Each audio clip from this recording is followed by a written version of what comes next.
粒鈴。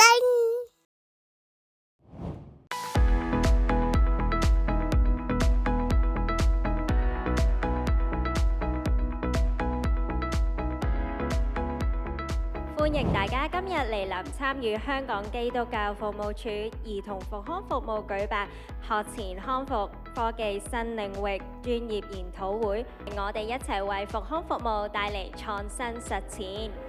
現今科技日新月異，我哋希望透過創新及想像，探索新科技領域及應用，務求為我哋嘅使用者提供專業而優質嘅服務。今日嘅研討會咧，我覺得咧有兩個關鍵詞嘅。第一個咧就係學前，第二個就係科技。香港基督教服務處今日舉行呢個比較特別嘅研討會，可以匯聚呢啲方面嘅專家，可以同我哋去分享佢哋嘅工作咧，同埋佢哋睇到嗰個喺呢方面嘅科技嗰個發展係點樣樣。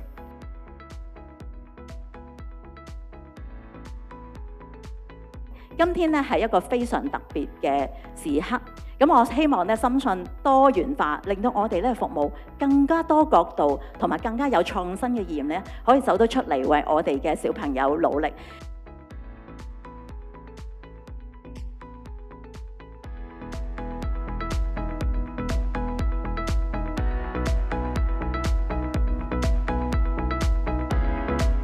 好高興見到佢哋有喺唔同範疇裏邊都有不斷嘅提升，同埋會幫助到業界啦、小朋友啦，同埋都俾咗好多 insights 我哋大學啦。咁希望我哋將來會有更加多嘅合作啦。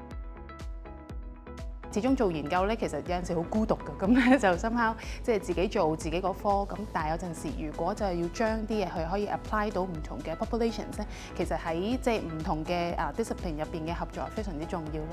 今日嘅 symposium 就分享咗好多，譬如結合咗 AI 同埋 neuroscience 點樣去接翻地氣嚟到提升翻我哋細路仔，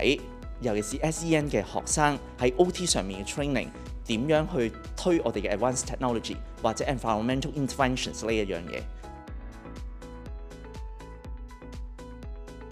我哋嘅團隊咧與時並進，過往嘅裏邊咧有好多唔同嘅嘗試，為咗我哋嘅小朋友同埋家庭再向前行一步。我深信咧跨專業嘅團隊嘅協作咧係能夠讓呢一個嘅 tech 咧係更加可以幫到 SEN 嘅小朋友嘅。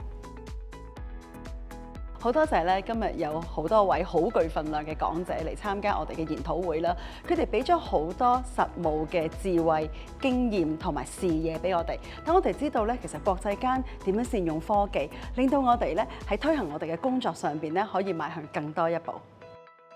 其實我哋好着重咧，就係無論用任何方法，我哋好希望咧幫到一啲咧有特殊需要嘅小朋友同埋佢嘅家庭。咁所以呢一種嘅愛心同埋呢一種對於服務對象嘅着緊咧，其實咁多年以嚟咧都冇變。咁希望咧我哋繼續承傳香港基督教服務處再創新呢個嘅信念，唔同可能性同埋更加多嘅發展。HKCS Tech for